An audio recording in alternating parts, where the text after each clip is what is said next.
Hey guys, welcome to the start of another restoration project. This time up, it's going to be a television. 16-inch rectangular, first generation rectangular set from around 1951. It's an unusual brand. It's a Mercury. I think it's a model TV-220. CTV-220 to be specific. Now, this is not one of my TVs. This belongs to a fellow vintage electronics enthusiast who contacted me in an online forum and asked if I'd be so kind as to find a way to work on his TV. Well, he's not too far away, up in Wisconsin, and I had business that took me out that way anyway, so I swung by his place and pulled the chassis out and just brought it back to my place. I did a quick video when I first got it back, but I consider this to really be the first part of the restoration project. So as I say, it's an unusual brand. I've posted about it online, got some feedback, and it seems that the Mercury is connected to the, well, not connected to, it is the same as the Mercury record company. They apparently wanted to get into the TV biz, so they put out a few models. And coincidentally, someone is selling some original Mercury TV pamphlets and sales flyers and whatnot on eBay right now. And they show a whole bunch of models, but not this one. And there's some speculation as to how many of those were ever actually produced, because there's very, very little service info. And part of the problem is that some of it is under SMA, which was an electronics company in the north side of Chicago, and apparently Mercury ended up buying SMA, and that's where these chassis were produced, in the north side of Chicago. So for sure the 220 was made in several guises and picture tubes. So I think it was a 19-inch round, maybe a 16-inch round. This is a 16-inch rectangular, 16 RP4 first gen. And I say 1950 because if you look at the date on the schematic here, 1950, and the last change is January 19th, 1951. Now for the kinescope, they say see parts list. Well, this is all I have. It's just a one-pager. There is some other info. As I mentioned, CTV-215 in a different volume of riders. That's similar, but it has quite a few differences. I mentioned in an earlier video. Just briefly, the power supply in that one had provisions for vertical and horizontal centering, whereas this, they've been replaced basically with that choke right there, 112. So basically this is a refined version, and apparently the last version they made in this series of chassis. So his cabinet also has a record player that pulls out in the drawer below. All I needed to restore was just this top part, so I took it.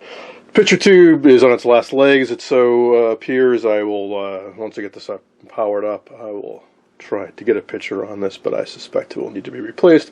Luckily, I have an Illumini 16K P4 ready to go in that tests quite well. Probably the most notable thing about this TV, other than being an odd brand, is the continuous tuner. It's a strange one. I have not encountered it before. It is continuous tuning by means of some inductors, not to be confused with the Mallory induct tuner variable tuning system. This, I believe, was made by SMA and I think is unique to their sets.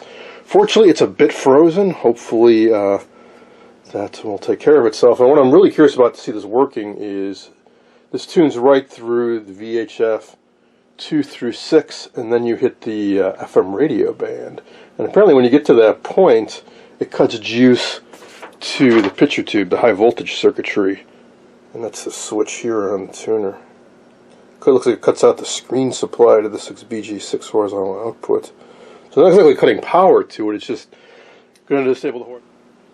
Speaking of cutting the juice, my battery just ran out on my camera, so I had to plug it in to an AC outlet. Now I can proceed. Alright, so this thing has a tuner on the switch that kills the horizontal output tube, but it's still going to be power going to the CRT filament and other circuits, so No, it won't be. You won't see a picture, and I suppose when there's no actual electron beam running, probably prolongs the life of the cathode, but the filament will still be running on the picture tube. So I would not recommend.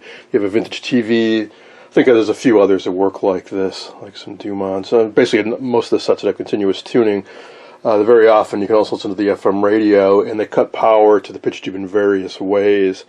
But on the sets that keep the filament running and maybe some of the other TV-related circuitry, I don't recommend listening to that radio for hours and hours every day, as it is putting somewhere on the picture tube and associated circuits. Alright, so I have not done anything other than taking a really brief look when I first got this. So let's go over it in more detail. So this is the tuner here. Rectifier tube, 5U4, power transformer is really beefy, extends quite far down as you'll see when I flip it up. It's mostly miniature tubes, 7 and a few 9 pin. Looks like there probably should be shields on these couple tubes, but there aren't. And this one, it's actually being knocked over by the picture tube. So we'll see if maybe I can get a shorter version of that, or maybe that was just from when they switched from round to rectangular. They just like, oops, that's not quite going to fit, so we'll just jam it in there as best we can. Let's see, one of the caps here. I think they're all cardboard covered, because this set does not have those filter caps going to ground, because the power supply has a negative leg to it. So the return center tap there, I'll go into the 5U4, that does not go to ground, that goes through some bleeder resistors. Quite often you see that in early radios as well. That develops a negative voltage they use for biasing various circuits. Only about negative 7.5 volts, but that means you can't ground any of, or you can't ground most electrolytic caps, so they're on insulated wafers with cardboard coverings on them. So we got various controls up here: power, volume, brightness, contrast, horizontal, vertical hold. Some more filter caps, a few octal tubes, a couple more down in there, another cardboard covered cap, and then the high voltage circuitry, which I have not taken a look at. There's a deflection yoke, and it uses a permanent magnet for centering and focus, which is curious. No, it's not. Okay, I wasn't sure about that. I thought maybe it was a permanent magnet, so it looks an awful lot like one of my other sets, but no, there are 2 wires going to it, and there is a focus control, so that's what I was a little curious about. So I'm going to grab a bit of steel here and see. No, it is magnetic. Huh, well maybe it's partially permanent magnet and partially electromagnet, because there most definitely are 2 wires going to it.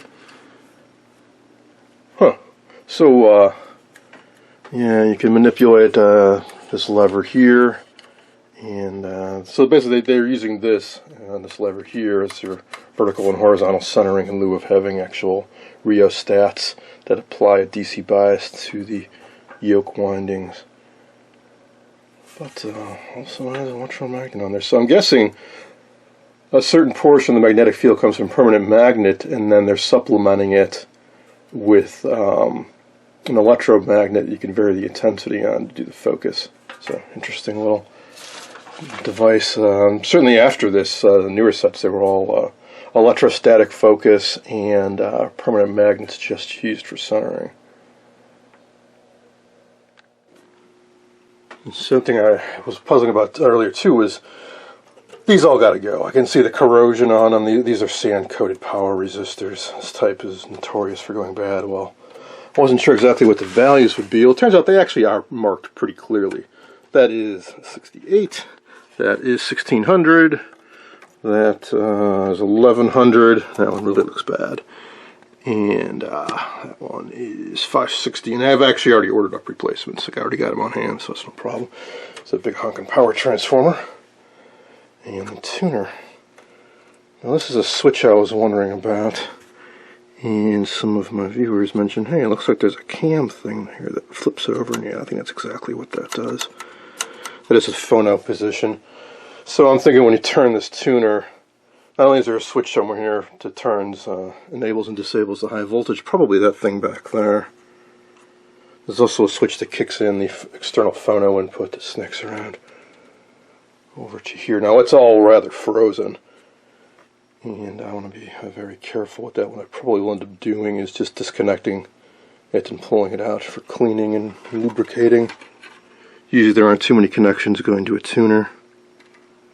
Just signal in, signal out, and power, typically. Alright, well, where to start? Well, I want to take a look inside the high voltage box. I have not done that yet. And I want to try powering it up with the rectifier tube out. What that'll do is it'll tell me if the filament juice is good, so the tube should light up, the power switch is good, and I can stick an AC voltmeter into the 5U4 socket pins and see that I have secondary voltage. Doesn't guarantee that the secondary, high voltage secondary will be good under load, but if I get something like 800 volts or so, I think it's a pretty good indicator that the power transformer is okay. I just removed the mounting hardware for the high voltage cage cover, which also has the AC cord going into it. Get ready to take a look inside, but first let's take a look at the AC cord. Now it's a shame that this original is in really good condition up to you get towards the other end, and then there's cracks, and it's just not usable, because these are very, very tough to come by. Let's see, even here, I just wouldn't feel safe. I thought about cutting it off somewhere and splicing in a new power cord for the remainder of it, but not with cracks like that in it. I do have a dwindling supply of precious new old stock replacements, and I will put one on here, because these are, it's because it's all original. It's possible to cut this out, take the new one, which has ears with the same spacing, heat them up a little bit to soften the vinyl, and mush them over this. It'll fit on there perfectly, just like new. Well, here we go.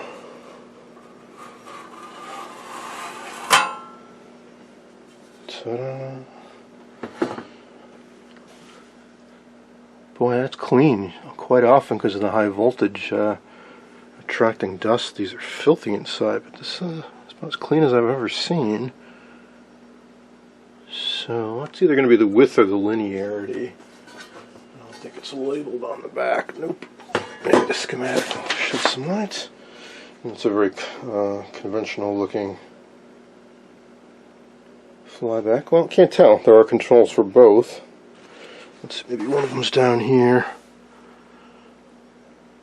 Locking, drive, frequency. Let's focus. We've got that guy. I don't know, my guess would be though that that's width, because that's something you can more commonly adjust, and the linearity might be buried somewhere underneath. Horizontal output tube, high voltage rectifier, and damper tube. Well, certainly all looks to be in good condition. No signs of anything frying or arcing. The coating's actually in pretty darn good shape. Alright, cool. Well, next up, I'm going to get a cheater cord for this. I already got the rectifier tube out. Let's try powering this sucker up. Let's get this on. And now I do have the original knobs for this set. Will basically look like this. Let's see if I can figure out which one is power. Okay, that's power. And I can already tell it's not doing something, because when I turn it on, the needle's not moving. It's not drawing any current. Even when you're in voltage mode, there would be a little bit of a dip when I would turn the set on. Now this is fused, so the fuse could very well be out. Or the power switch could be bad. First thing I'll do is check the fuse. Easy enough to get at. It's right here. Yeah, I'd say it's a bad fuse. Nicely charred. Nicely charred.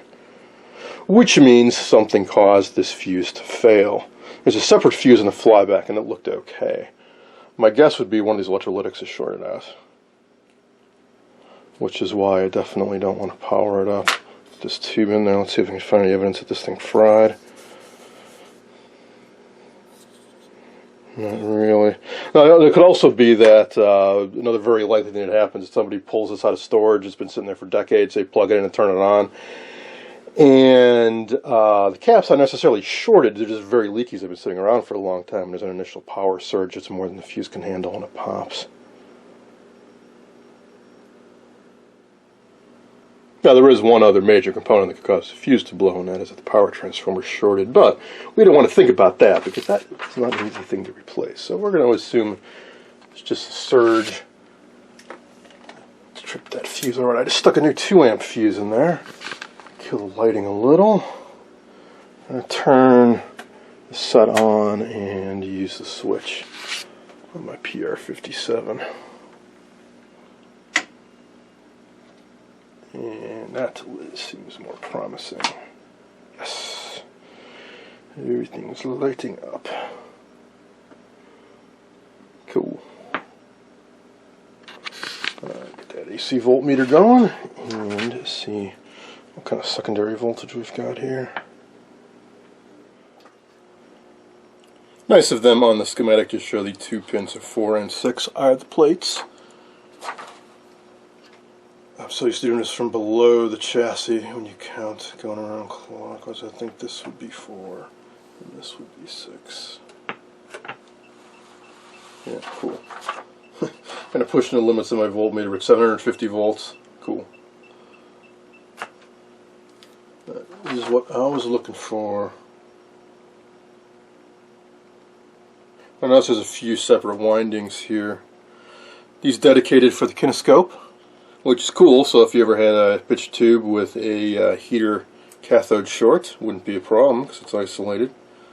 The rest of them, one side goes to ground, the X goes to all the other tubes, except for the damper tube dedicated, because 5V4 damper, the cathode is hardwired to the heater, and that generates a pretty hefty voltage there, 570. It's often called the boost voltage.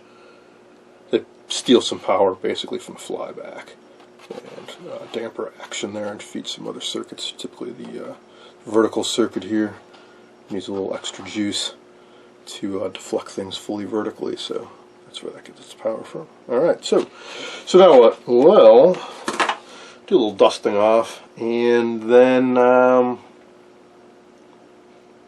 don't know. Tempted just to shotgun all the caps because I know I want to get to them all eventually. Anyways. But I'm also curious to see if I could reform things at all. Well, it is fused, and I can use that little gizmo I saw you, assuming the pinout's the same. Or no, sorry, that I can't use that because that's for that's a 4-pin socket. This is an octal, so I can't do that. Could stick a couple diodes in here though.